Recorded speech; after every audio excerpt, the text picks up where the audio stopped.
Welcome to Stop the Stress Spiral series, where I share you real life stories on how to diffuse stress in the moment. Because this is not a drill, stress regulation tools can be used every day to build more resilience in your brain. So, story time. I'm a PhD student in my final year, and last week I was preparing my data for lab meeting, which is just our lab getting together, sharing data. You know the drill if you're in grad school. And it seems like it doesn't matter how long you're in grad school for, making those presentations always take longer than you think it will.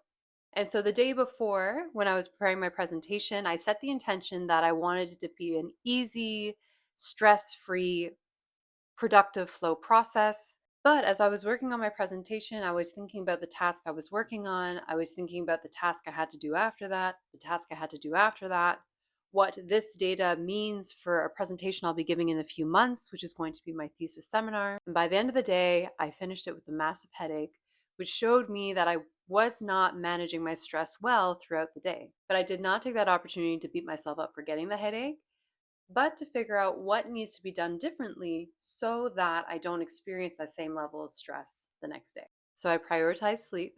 And the next day, I split every task into the smallest chunks I possibly could.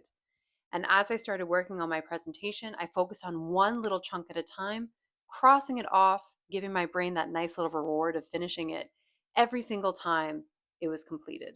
And before I knew it, the presentation was done. I had about an hour and a half before I had to present. So I went and got dressed, felt good, got myself a decaf cappuccino, and crushed my presentation. This is a reminder: when stress symptoms show up in your body, it's not a punishment, it is an opportunity to try something different.